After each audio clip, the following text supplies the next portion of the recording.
Olá, sejam bem-vindos outra vez ao nosso canal do YouTube.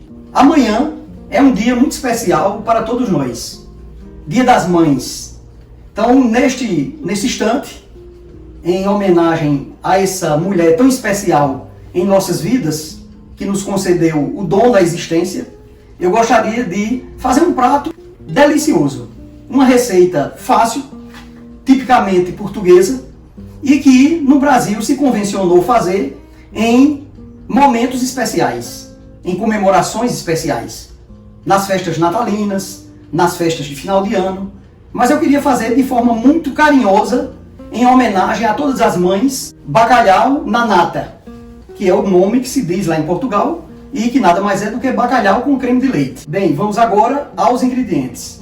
O bacalhau, postas de bacalhau, que eu prefiro comprar já dessalado, sem sal, porque o processo de tirar o sal do bacalhau é tão complexo quanto o processo de colocar o sal no bacalhau.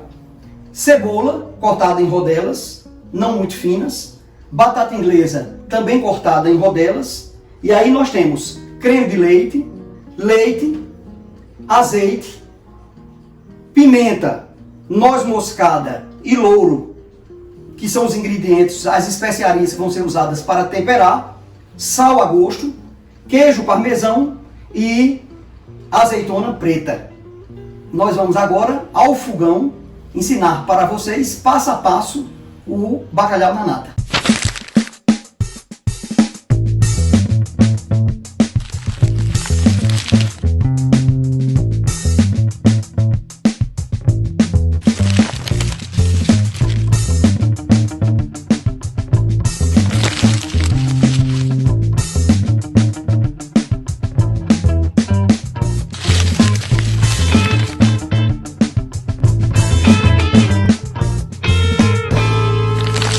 O primeiro passo do bacalhau na nata é fazer uma fervura das postas de bacalhau no leite. Um cozimento prévio. Vamos agregar o leite. Lembrando para vocês que não há necessidade de se preocupar com os ingredientes e as quantidades, porque eu vou colocar na descrição do vídeo como de costume. Vamos cobrir o bacalhau com o leite. No segundo passo, nós vamos numa frigideira relativamente grande. Por que numa frigideira grande? Ou numa panela maior? Porque aqui nós vamos agregar todos os ingredientes. Então, portanto, é preciso que seja uma frigideira ou uma panela que caiba todos os ingredientes. Refogar a cebola. No azeite de oliva já um pouco quente, você agrega a cebola. E vai deixando refogar até ficar transparente. Aqui, para agregar sabor, eu já vou colocar 2 folhinhas de louro. Terceiro passo, em outra frigideira mais funda, com azeite, tá certo? Nós vamos colocar a batata inglesa. Batata inglesa cortada em rodelinhas, explicando para vocês que aqui tem que ser uma quantidade de azeite que dê para cobrir a batata, porque nós não vamos fritar essa batata. O azeite tem que ser relativamente morno, não muito quente, né? Porque nós vamos cozinhar essa batata em fogo baixo. Portanto, não é para assar as batatas. Deixei um pouco aqui a cebola. Enquanto isso, o bacalhau está sendo previamente cozido no leite. Dizer para vocês que o bacalhau, apesar de ser uma comida tipicamente portuguesa, sempre que nós fazemos bacalhau, lembramos de Portugal, né? E eu queria dizer para vocês que alguns dos espectadores, né, do nosso canal do YouTube podem até já saber dessa curiosidade, mas outras pessoas não. Qual é a curiosidade? Não existe o peixe bacalhau.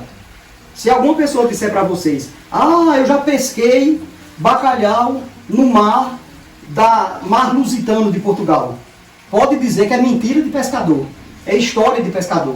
Por quê? Porque não existe o peixe bacalhau. Bacalhau nada mais é do que um processo de secagem e de salga de algumas espécies de peixes específicos, que sequer tem nos mares de Portugal. Isso é uma curiosidade que eu vou dizer para vocês. O bacalhau, a história do bacalhau, está diretamente associada com as navegações, as grandes navegações. Quem primeiro começou a utilizar o processo de secar os peixes foram os vikings. Aqueles vikings que a gente assiste, desenho animado, né?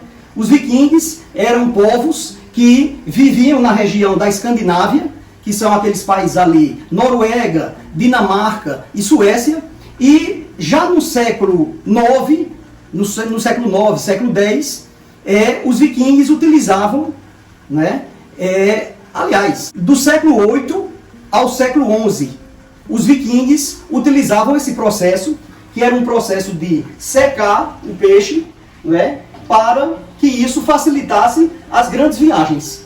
Como eles passavam muito tempo no mar, em alto mar, para as conquistas, para as expansões comerciais, etc., eles precisavam, portanto, de um alimento que resistisse ao tempo, né, mais tempo. E aí foi quando eles inventaram esse processo de secagem do bacalhau. Ou seja, inicialmente não tinha sal. E o que é que tem a ver o bacalhau com Portugal?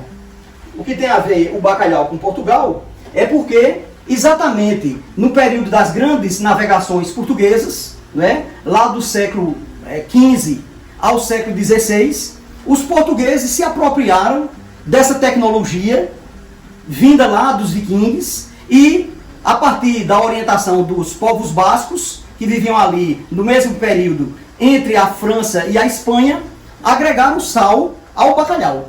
Então, as grandes navegações portuguesas, como todos nós sabemos e aprendemos na história, no ensino médio, os portugueses, apesar de ser um país pequenino, Portugal conseguiu expandir os seus domínios nas grandes navegações dos séculos XIV, XV e XVI. Então, os portugueses agregaram, portanto, sal. Mas, repito, não existe o peixe bacalhau. Existem basicamente 3 ou 4 espécies de peixes que são apropriadas para fazer o bacalhau. O mais tradicional deles e o mais caro é o gadus, né? Que vem exatamente da Noruega, é o mais caro, é o mais engorpado, é o mais gordo, né? Mais ancho, como diz lá na Espanha. E tem também o saitre, o zarbo e o ling. São praticamente esses que são comercializados no mundo inteiro. Detalhe para vocês, o Brasil é considerado um dos maiores consumidores de bacalhau do mundo. O Brasil consome anualmente cerca de 20 a 30% do bacalhau produzido na Noruega, por exemplo. E também os que vêm de Portugal. Então essa é, portanto, a história do bacalhau que eu gostaria de explicar para vocês em homenagem às nossas mães. Bem, uma vez que o bacalhau cozinhou no leite, nós vamos retirar, deixar esfriar, retirar a pele, retirar as espinhas e desfiar em lascas grandes. Não precisa ser desfiado em pedaços pequenos, pode ser em lascas maiores, tá bom? Então, retira o bacalhau, tá, o leite, deixa esfriar para fazer esse segundo processo. Como eu falei para vocês, é preciso, a receita é uma receita simples, mas ela se torna somente trabalhosa por conta dos cuidados que se deve ter. Por exemplo, nesse caso, a batata tem que se ter cuidado, ficar constantemente mexendo, né, porque ela não pode fritar. Ela não é para ficar batata frita. Ela tem que cozinhar no azeite. Né? E você vai vendo que quando ela começa a cozinhar, ela começa a se despedaçar. E você vai ajudando com a colher. Bem, uma vez que você desfiou em pedaços grandes o bacalhau que foi fervido e cozido no leite, vamos agora colocar na frigideira que está a cebola já dourada, né? Frita, refogada. Aqui é para ter cuidado, viu? Quando for tirar a pele e despedaçar o bacalhau, tirar todas as espinhas. Vai, né, que fica alguma, e você vai terminar causando um prejuízo na garganta de sua mãe domingo, né? Então nós não queremos isso. Ter cuidado. Então os pedaços, estão vendo, são pedaços que não são pequenos, né? Aqui você vai colocar junto. Mistura levemente. E aqui nós vamos polvilhar um pouco de farinha de trigo. Não precisa ser muita, senão o caldo fica muito grosso. Polvilhar um pouquinho de farinha de trigo.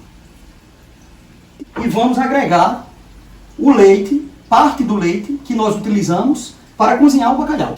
Eu coloco com uma peneira, porque de repente ficou pedacinhos do bacalhau aqui dentro, espinha, alguma coisa, e você evita que passe para o caldo.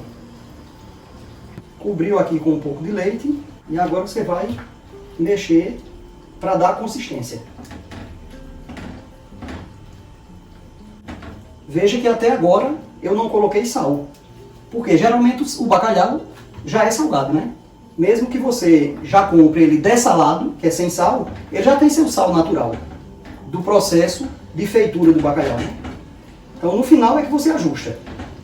Então aqui quando você colocou, cobriu com leite, nós vamos agora agregar os nossos temperos.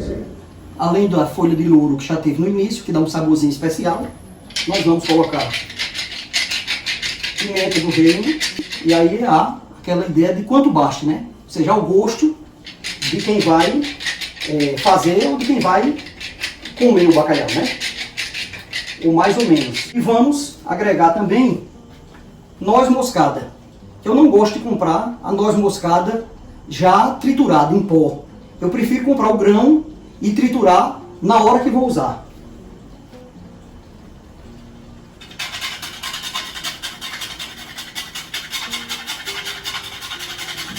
Depois que você percebe que o caldo engrossou, né? Aí você vem agregar a batatinha. Tanto faz você agregar a este caldo, como forrar o pirex ou a travessa que você vai usar para gratinar. Eu vou fazer diferente hoje, não vou misturar. Eu vou usar a batatinha como cama, né, como primeira camada na travessa que vai ao forno para gratinar.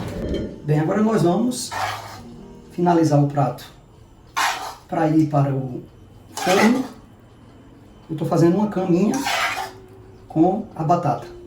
Como eu disse para vocês anteriormente, pode misturar com aquela salsa, né? Aquele caldo já pronto. Preferi fazer assim para ficar diferente, em homenagem às nossas mães. Sobre a caminha de batatinha, nós vamos colocar o bacalhau.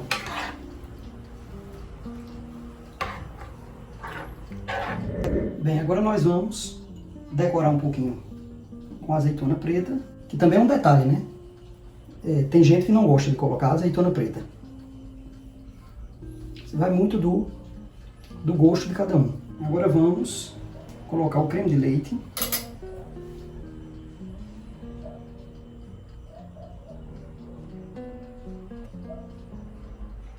Mexer um pouco para ele entrar, se distribuir por todo o pirex, né?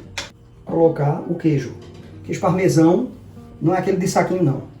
É um queijo parmesão de boa qualidade, né?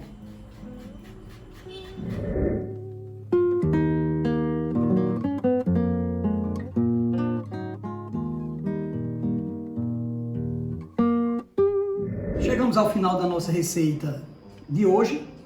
Eu gostaria de, finalmente, desejar a todas as mães um domingo cheio de paz, de harmonia, de esperança, inclusive as mães que, por conta dessa travessia difícil do coronavírus, o distanciamento social, estão sem poder ficar junto de seus filhos nesse dia tão especial. Vamos rogar a Deus que tudo isso passe e que muito em breve estejamos todos juntos.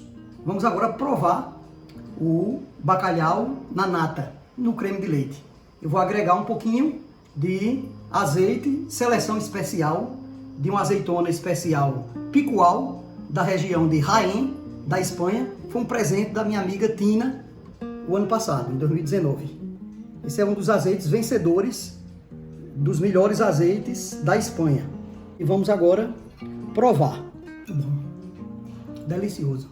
Provar agora um pouquinho de vinho.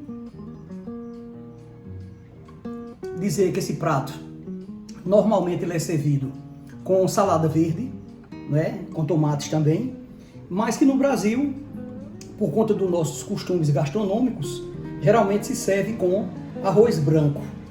Então eu espero que vocês gostem dessa receita. Quero agradecer de forma muito especial às pessoas que já se inscreveram no canal e estão me seguindo, inclusive compartilhando as experiências que fizeram com o risoto, né, no último vídeo.